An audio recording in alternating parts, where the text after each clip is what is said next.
Good day, world. This is Ivan Omer here again. This is going to be a very interesting video. For this video, I'm going to continue my read-along of Lord of the Rings. So to all you fans, those who enjoy my read-along, I'm going to be continuing my read-along of Lord of the Rings. I was going to post my video a couple days ago, but I was lazy, so hence why what. After I made that Phase 6 announcement, I soaked it in. I watched my videos, I was excited, and I'm pretty sure you guys are excited. Even though you guys are psychopaths, and you don't want me and my wife to be together, you guys are obviously, all you fantasy bookers, you're obviously excited because you know, oh my god, sometime next year in, I don't know, August, September, July, Ivan Omer will be king, and he'll be releasing his book for purchase on Lulu. And all you fantasy nerds are going to get to read my book, and I'm going to keep saying this. You're looking at a better book than even this book here, Lord of the Rings.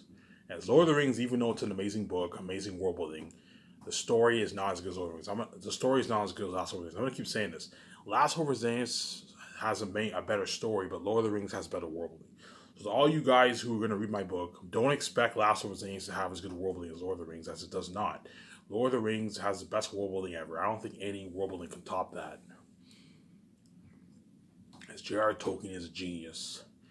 He's a literal genius, obviously. So J.R.R. Tolkien obviously had the gift like me. And excuse me if you hear the noise upstairs. Excuse the noise. My stepmother is upstairs and she's watching some church sermon. My family, they're Christians, right? Yeah. So, hence why, just like J.R.R. Tolkien. J.R.R. Tolkien was a professor at Oxford University, and he was a linguistic. He studied languages. Hence why in the book you have all these made up languages for the elves and all that stuff, right? Whereas Ivan Omer was a Christian. Because I was a Christian, I got. Hence why when you read Last Hope of Zanus, you'll get a few biblical Christian themes in there. But it's the biblical Christian themes are not right in your face like Narnia. Like Narnia is like, it's very obvious how Lewis got his biblical Christian beliefs are kind of forced into the book. Whereas my book, even though there's some biblical Christian themes in there, it's not in your face. Like my story is still original. It's an original story. It's unique world building, and it's an amazing story, obviously. As J.R.R. Tolkien, I heard he was a Catholic. He was good friends with C.S. Lewis, obviously. The guy who wrote Chronicles of Narnia, they were good friends. You can get a bit of Christian themes in Lord of the Rings, obviously. Like the ring possesses people, which is a symbolism of demonic possession, obviously. The ring possesses people and that concept. You can get a bit of Christian themes, but Lord of the Rings, the Christian themes aren't in your face like Narnia. Like you know what I'm saying? The book the book sounds original. Whereas my book has some Christian themes as well. Some biblical themes in there. Because I grew up as a Christian, I believed in Jesus my whole life, even though I'm God the whole time. That's the reason why you get some Christian themes in Zanus, because I grew up as a Christian my whole life. I've been going to church ever since I was young to when I was like 17, 18 years old. I've been going to church every Sunday. As I have, even though now I know Christianity is make-believe and Jesus is a fantasy figure in the Bible, because my whole life I was rooted in Christianity, there's a reason why you're going to get some Christian themes in Zanus. I thought it would be cool to throw some Christian themes in there. But it's not right in your face. My book is original. I'm not copying the Bible. It's original. When you read the book, you'll see what I mean. I'm not copying the Bible. My book is very original, obviously. I even got some ideas. I got some ideas off Lord of the Rings. Like the Forest of Galathia, I got the idea off what? The old forest of Fangoon in Lord of the Rings. I got the idea off that, except I made it original, obviously. The Ancient Gilead City, I got the idea off Moria, but I made it original. Obviously, it's original. That's where Faces of Battle lives and all that stuff. The Upper Lands and the Lower Lands, I got the idea off Star Wars. Remember the game Star Wars: Knights of the Old Republic? How you have the upper city and the lower city. I got that idea off Star Wars: Knights of the Old Republic. Fun fact, by the way. That's a fun fact, obviously. But in terms of the North and the South being cursed, that I came up with in my own brilliant creative mind, obviously. Okay, so let's have the North be cursed. Let's have the North be holy and the South be cursed. And Eretet's the king of the South, and Tachys is the prince of the North. Tachys the first is the king of the North. I don't spoil the story for you. And Tachys the second is the prince of the North. The prince of the North to be, but he's not crowned king yet, obviously. You'll finally admit that when you read the book. Whereas Eretat's the king of the South. Obviously, he rules the South, obviously. He doesn't rule the humans. He doesn't rule the Southerns, but he's the king of the South. It's his territory. You'll find a way that when you read, even though Eretat's the king of the South, he doesn't rule the Southerns, and he doesn't rule the Southerns, obviously, but he's still, everyone knows him to be the Devil Wolf King in the South. It's his territory. He rules the South, obviously. Obviously, right? Whereas Tactius II is the prince of the North. And Ephesus is a king bad of the southern Gilead mountains. So even though Ephesus is a king, he doesn't have as much power as Eretat, obviously. Because Eretat's the king of the whole south, but Ephesus is the king of his region. He's the king of the southern Gilead mountains. He rules those mountains, obviously. And those mountains are cursed. The mountains you have the mosquitoes that bite the people, that bite the Saphians, obviously. I don't suppose so for you. Think something like Exodus in the end of Volume 2. When Tachys and them and the Saphians journey through the Gilead Mountains. Imagine 5,000 people journeying through this cursed Gilead Mountain. And you have a bunch of big mosquitoes. The mosquitoes are the size of like your hand. And they're biting the people. Yeah, because the south is cursed, obviously. And you have these huge jaguars in the mountains. These huge evil jaguars. And at first I had it as a leopard. I had leopards. And I changed it to jaguars. Because jaguars are more scarier looking than leopards. You have these jaguars attacking the people, and Tachys them out to fight them. Hey, those are top notch, right? And I told you, world, I made my phase 6 announcement, so you guys know that I'm done on my phases. All I have to do is just go over my book one more time. I'm not going to go over it after this. After this is my last time going over my book. And if I missed a few typos, you're going to have to bear with me as I have to do everything myself, as the doors are all locked on me. I tried to get my book formatted, but the company was just giving me all these bullshit excuses why they couldn't format my book. And that's why I knew the doors were locked on me. And it's either way, even if I wanted to get my book formatted or proofread, I couldn't because the doors are all locked on me, which is good. I'm happy that because I got my money back. At the same time, I get to now go over my book and fix all those typos. Because I remember when I set my file, I went over my book and I caught all those typos, like L and two typos.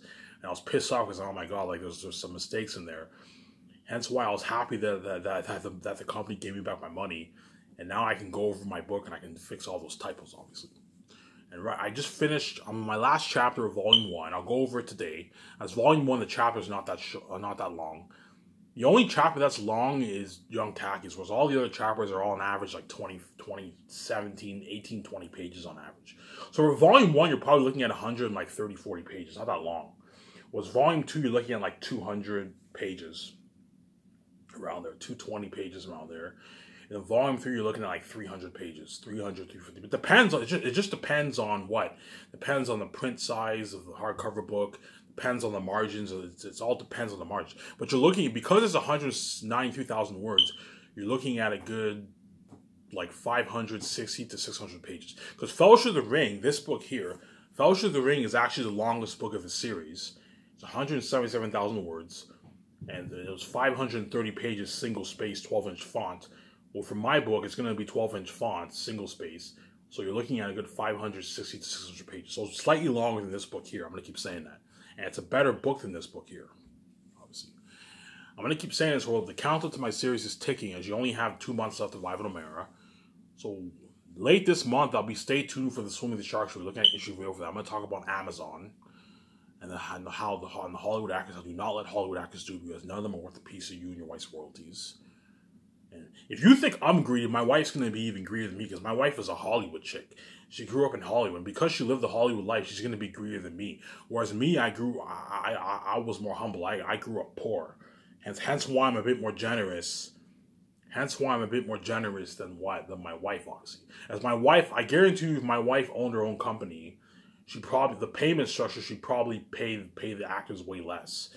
Whereas me, I'm very generous. Even though I'm greedy and I don't want to, no one's worth a piece of my royalties, I'm willing to pay all these actors millions of dollars. That way they're not angry and they work hard for you and everyone benefits. So even though me and my wife are going to make billions of dollars off our movies, the actors are benefiting because they got a multi-million-dollar check in the bank. They all got a fat check in the bank. And there's nothing worse than paying an actor $300,000 after taxes and the agent. He only has enough money to buy a Porsche and maybe have a good 30, 40 grand for himself, which is nothing in Hollywood. Los Angeles is an expensive place to live in. Whereas if you pay him, whereas if he gets a couple million in his bank, you can buy a nice house, buy a nice condo, he can get a nice Ferrari, a nice Porsche for himself, and even after doing that, he can go on a nice vacation, and even after doing all that, spending some of that money, he still has what? A couple million in the bank, hence it's a good paycheck, obviously. And you can live off that for a couple of years. For a good 5, even 10 years, you can live off that money. Obviously, right? But those actors are going to get a lot of offers from these Hollywood companies after they film Zayn, because they're going to be more famous, and they're going to be able to sell their movies better now, obviously. And I told you guys, the count of my series is ticking. Stay tuned for my Swim with the Sharks video. In between those videos, I'll be pumping out my Lord of the Rings videos, because I'm gonna read 15 pages a day for the first part of each chapter, and most Lord of the Rings chapters are on average like 25, 30 pages. So in 2 days I can finish one chapter. So realistically speaking, by the end of October, I should be able to go through the whole book, because you're only looking at a good, like, I don't know, 7, 8 chapters around there. So a good 16 days, a good 16 parts worth of reading. I should finish the whole book 1 of Fellowship of the Ring. Not the entire book of Fellowship of the Ring, the book 1 of Fellowship of the Ring. As I told you, it's divided into 6 books, Lord of the Rings. Look at the table of contents here. Yeah. 1, 2, 3, 4, 5, 6, 7, 8, 9, 10, 11, 12. Yeah. So 12, so 24 parts around there, I should be able to finish. 24 videos, I should be able to finish book 1. So I'll try and read the whole of book 1 for my Lord of the Rings read-along series. And what I'm going to do is I'm going to read and I'm going to comment. That way it's more interesting. And I told you guys, if I make a mistake, you have to bear with me, as I'm not as fully grounded in the Lord of the Rings universe as I am compared to these fantasy book nerds. As fantasy Lord of the Rings nerds are crazy. They're well grounded in the world. Whereas me, I'm not as well. I understand it pretty well, but I'm not as well grounded in the world to the point whereby I can do a study. I can't do a study of Lord of the Rings because I'm not well grounded in the world of Lord of the Rings. Obviously, because I watch the movies, I get a gist of the story. But I told you the movies are only like 20% of the book, man. As Peter Jackson left out a lot of things for obvious reasons. Obviously, as they only allow him to do 3 movies.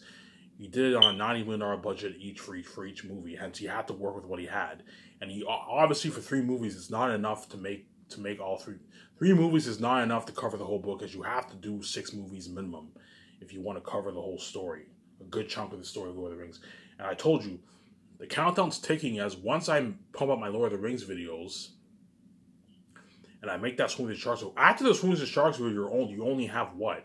You only have 1 video left in this, which is my final announcement. I'm going to enjoy my last 2 checks. I'm going to enjoy this check, get beer, watch movies, watch my videos, obviously. Get shawarma. I'm a fan. I love shawarma. Shawarma is really, really good, by the way. I love shawarma. I'm going to do that to enjoy myself the last month. I only have 1. I got my check recently. Enjoy this check for this month. And I get my last check at the end of this month, September 30th. And also get my government checks. I'm going to enjoy that money for the remaining month of October. And then late October, early November, I'm making that final announcement. And once I make that final announcement, I'll enjoy myself for a couple of days, get a smoke, take a nice walk. And I'm going to go upstairs. I'm going to let my family know, hey guys, I'm done my book. They're going to send me upstairs and their true nature is going to show them. Once I find out how wicked you are, where you try me sharing death and I choose death, I'm not going to do like that. I save my beautiful wife. I pay this fee. My wife will be tripping balls, obviously. It's funny because once I pay this fee, you're finally going to see trends of me online. My wife's going to see all these trends of me online on Twitter and all that stuff. Because now I'm a famous porn star and I'm having sex with all these celebrities. My wife is going to be tripping balls, obviously. Same time, she's going to cry knowing what I have to go through to save her. And she's also going to be tripping balls. And you're finally going to see trends of Ivan Mayer online, man. You're going to see trends of me on Twitter. Because you're obviously going to see trends of me when I pay this fee. Because now I'm famous and I'm banging all these celebrities. And you're going to see trends of me online, obviously. In downtown Ottawa, whatever it is. Downtown Elmore, downtown Ottawa, hanging out. You're going to see trends. You're going to begin to see the trends of me when I pay this fee. Maybe not, but there's a good chance you're going to see trends of me online. And then once I pay this fee and I'm waiting for that check, you're going to see more trends of me when I'm poor. Then once I get that check and I meet my wife in Los Angeles after I say my final 40 goodbyes, you're going to see all these trends of me and my wife online in Vancouver, Even when I first moved in Los Angeles, you might see trends. When I stay in a hotel, when I fly to Vancouver, because I want to live in Vancouver. Because I save VJ's ass, it's fair that I choose where we live. I don't want to live in the States. I've been there. It's too fucking crowded. As Canada's better than the States. I don't mean to be rude. It just is. And Vancouver is a beautiful city, much more beautiful than fucking Los Angeles. Los Angeles is not a beautiful city. I've seen documentaries. I've seen Los Angeles. Los Angeles, you have bums sleeping on tents on the streets and all that stuff. Whereas in Vancouver, you don't see any of that. And you don't see any of that in Canada. None of that stuff in Canada. Right? If I were to live in the States, I'll most likely live in New York. But New York is fucking crowded. New York is pretty nice. It's the only thing I don't like about New York. It's too crowded. It's way too crowded. And it's pretty filthy and dirty too. But I'd rather live in New York than live in Los Angeles. That's my point. If I were to live in the States, I would live in New York. I would have my Scotch's company in New York. But I told you I don't want to live in the States. I want to live in Canada. Plus, it's easier for me because I'm already a Canadian citizen. I'm registered with my Scotiabank. It's easier for me. All I have to do is just renew my passport. While I pay this fee, they're most likely gonna have me I'll finish up my license, you know what I'm saying? Renew my passport, and that's it. When I move to Vancouver, I don't have to worry about all these documents and all that stuff. With Victoria Justice is gonna have to do a few documents, obviously. She has to register for Canadian, driver's license, all that stuff. She has to register with a Canadian bank, because she's American, obviously. Because I'm Canadian, I don't have to worry about all these documents and all stuff, which is really, really annoying.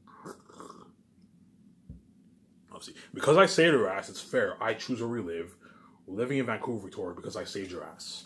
And shows everything else we talk it over. I'm like, look, man, it's like I'm not gonna be an asshole. Like the money that I make when I first meet her in Los Angeles, the first thing she's gonna say is, "Ivan, are you gonna share that?"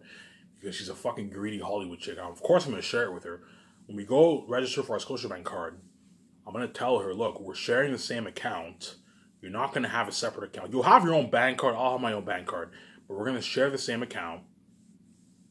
And you can get whatever you want with the money. The money's yours. The money's both of ours. It's both our money. You can get whatever clothes you want. I'm going to tell you not go overboard with your clothes. You can get whatever car you want.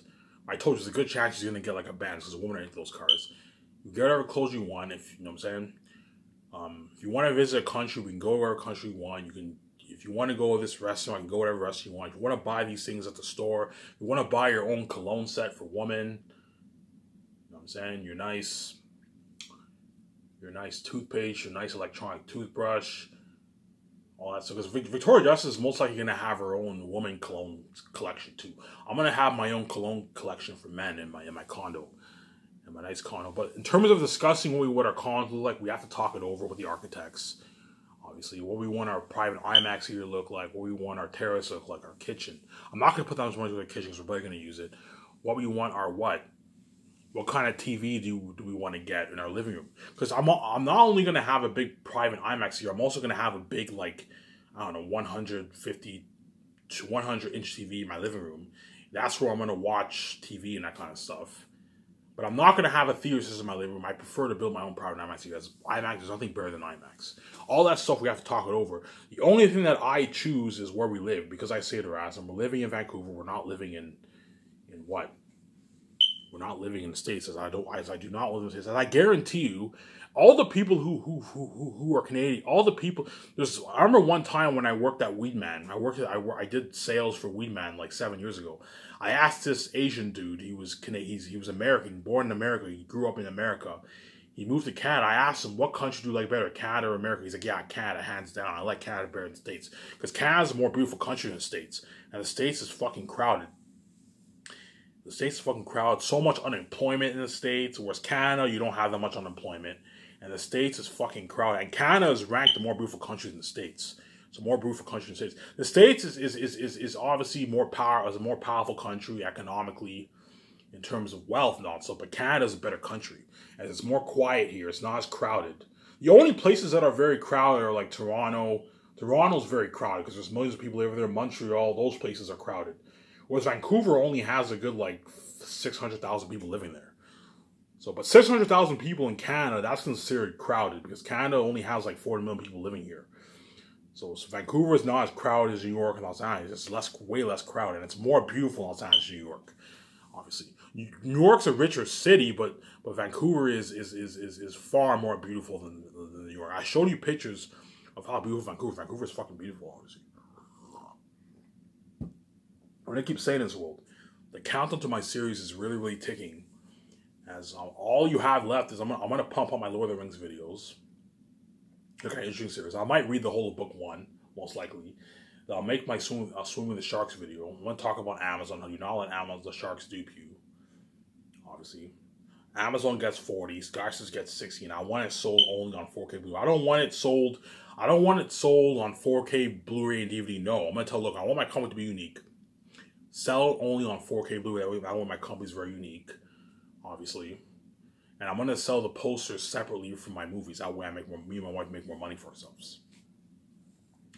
Zayas will come with six nice posters. You're probably looking at, I don't know, $80 for the 6 posters. And the movie I'll sell for a good like $170 to $200. It depends on the cost.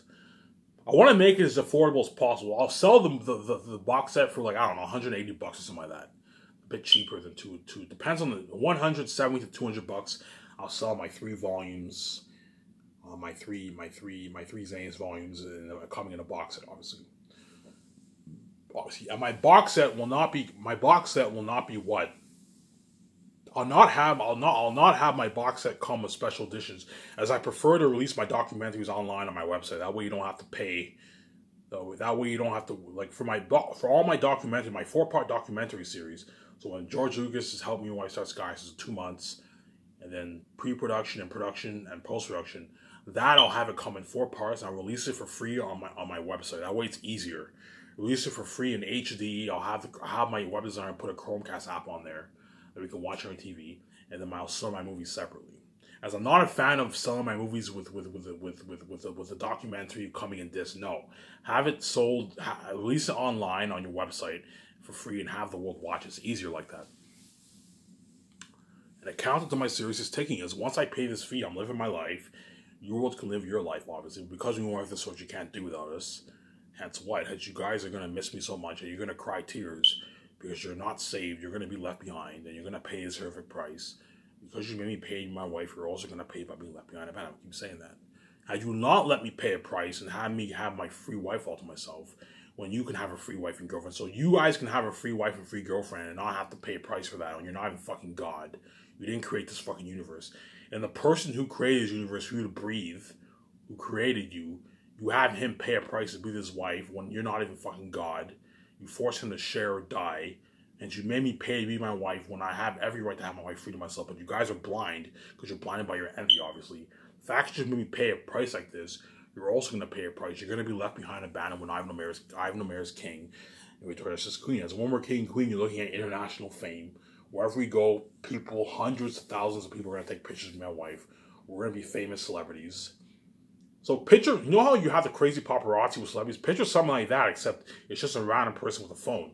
You're looking at crazy, crazy fame. Crazy worldwide fame for my book sales. And you're looking at crazy fame for the movie, obviously. You'll have crazy buzz for my book, obviously, because you're looking at the best fantasy novel ever written. Obviously, fans are going to go crazy. Ivan Reed saw my book. Ivan Reed can have a picture of you. You're going to see all those trends.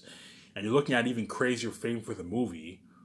As because I'm bringing the world to life when I'm acting in it, you're only looking at what? Crazier fame for the movie. The best story ever told. Unheard of, most expensive movie ever made. You're looking at something crazy. Eric Tatsitell himself. I'm bringing that to the screen. Hence why you're looking at even crazier fame for the movies, obviously.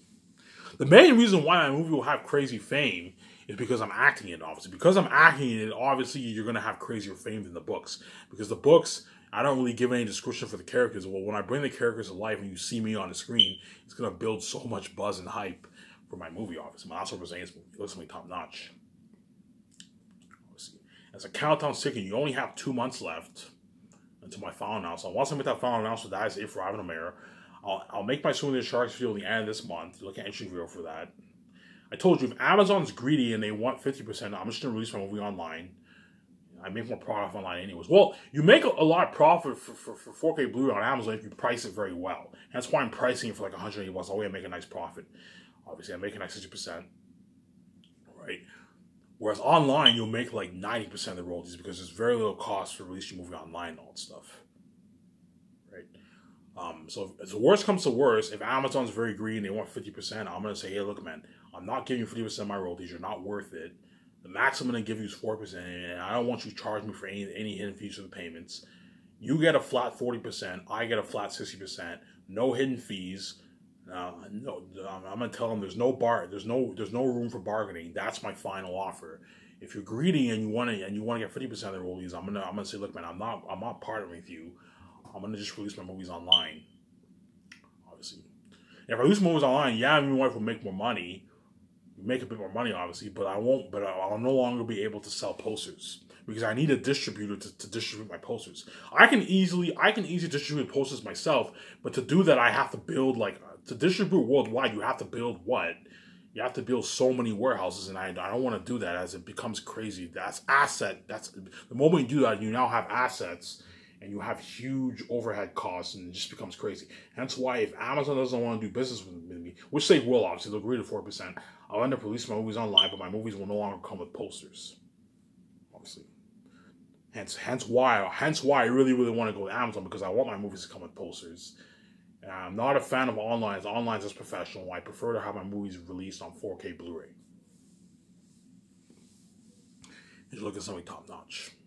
I told you, my last ever Zane's book will no longer be coming in a box set. It will be one big book, red hardcover. Remember that picture I showed you in my last video, my Phase 6 announcement? You look at something like that. Last ever Zane's by Ivan O'Meara, and it'll say Volume 1, Volume 2, Volume 3. You might have a symbol of an X, like a sword and tree or something like that. Look at some top notch. My book is professional. I showed you the interior of my book, format on Microsoft Word, but it won't be as professional. If you're expecting it to look as professional as this book here, it's not going to be as professional as this book here, as I have to do everything myself.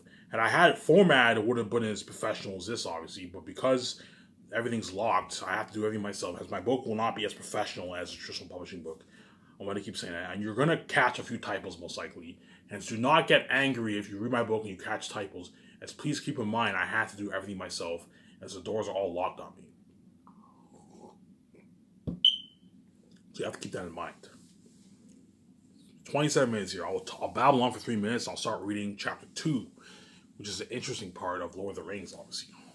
I'll read 15 pages today, and I'll end chapter 2 off tomorrow. As most chapters in Lord of the Rings are like 25, 30 pages, 20, 30 pages. So in 2 days, I can finish one chapter. Hence why I should be able to read the entire book, book 1 of Lord of the Rings. Obviously, I read every day, 2 pages, two parts. I should finish the entire book. It's like an interesting series. I'm gonna comment. I'm gonna read Lord of the Rings, obviously. So my Zane's book, my print, I'll sell for $100 on Lulu. Again, the only reason why I'm going with Lulu is because Lulu has hardcover, whereas Amazon doesn't have hardcover. And I'll be using the Lulu template to create my cover, as I didn't design my own cover. I want my book to look mysterious, like that picture I showed. So picture something like this. You know how this looks mysterious? You just have a picture of a ring and it says J.R.R. Tolkien. Well, picture something like that from my Zane's book. It's a red hardcover. You have a symbol of an axe or a sword, and it says Ivan O'Meara in gold or something like that. And you have Volume 1, Volume 2, Volume 3. Hence, my book will look like history, obviously. It looks like top notch. So I'll sell my print for $100. You don't want to pay $100. You can buy the ebook for $22, which is cheap, obviously. $22 for ebooks is expensive, as most ebooks are like $4, $3, $5, $6, $7. But because I want to make a nice profit, because if you don't price it well, there's a good chance the company could take a higher percentage of the royalties. Hence why you need to price it well. That way, Lulu gets their 30% for the print. I get my 70%. And for the print, I get my 60%. Lulu gets their 40%. And PayPal's taking a good, $400 million in my royalties. As me and my wife are going to make a good $9 billion in royalties. Perhaps even $10 billion off the book. So me and my wife are going to be loaded. We're going to be so rich, man. And we're going to make an extra, $4 billion off the posters and movies. Hence why, I'm going to end it off with this. Hence why, if my swing in charge, I'm going to talk about this. Hence why the Hollywood actors, I'm going to be very strict. I'm never ever going to give you a back end deal for my movies, as everything in my company will be front end. So to keep the actors happy, the big ones, you pay them a big bonus, and you pay them a salary to start production. The small A-list actors don't get bonuses. The only way I'll ever give them a bonus is if they really need the money. If they need the money, I'll give them a bonus from their salary. So if you're paying an actor $12 million and he really needs the money, you can pay him a $1 million bonus or a $1.5 million bonus. Nobody has money for himself. you can pay him his 10.5 million at start production, which is a good deal. For the biggest actors, there's a good chance some biggest actors might need money because they're not as rich. If they need, but all my other movies, you're only looking at like you're only looking at like 1 year. 1 year before production starts for the actors. And most actors can last for 1 year. But if they need money, you pay them a bonus from their salary. So you pay an actor $2.5 million. When he really needs money, you can pay him $300,000 or $250,000. That way he has some money for himself. And you pay him his 1.75 million at start production, which is a good fucking deal, obviously. As none of them are worth my royalties, I'm going to be very strict on that. I'm going to tell them, hey, look, man, Amazon's already taking 4% of the royalties. Because realistically speaking, they're only worth 30% of the royalties, but I'm generous to give them 40%. As no way will they agree to 70-30, as we live in a greedy world. Obviously, and Amazon also has a lot of costs they have to cover because they have a lot of employees, a lot of huge overhead costs. Hence why I'm willing to give them 40% because I'm willing to distribute my movies worldwide. That's the highest and lowest I'm ever going to go. I'm going to say, look, Amazon's already taking 4% of the pie. I'm not going to give you 0.5 or 1% of the royalties. And I don't know, you give 4% away. Instead of making 60%, you make what? 56%. Amazon's take 4%? No way. Pay them a fat bonus, keep them happy. A rich salary. Pay them a rich salary, that way everyone's happy and no one complains. As I did some research, as those Lord of the Rings actors got shitty fucking money. They did that movie for peanuts, pretty much. I heard they got bonuses. I heard they got like $1 million bonuses. But even $1 million after taxes and your agent, you're walking away with like, I don't know, 500 grand. 500 grand is not bad, but it's not great. In my opinion, anything 700 grand, 700,000 plus after taxes is a good paycheck. That's a pretty good paycheck. So the biggest actors after taxes, they're all going to be walking away with like 700, 800,000, $900,000, which is a good fucking paycheck, obviously. Whereas 500 grand, 400 grand, even that's kind of shitty money. As in a couple of years, you can blow that easily. Obviously. But it's not bad, 500 grand. But even $1 million for a major role is a shitty money, obviously. Right? For shitty money. Hence why I'm going minimum for $2 million for the biggest actors to $4 million. And I have my whole salary structure set for my company, obviously. I'm gonna shut my camera off here.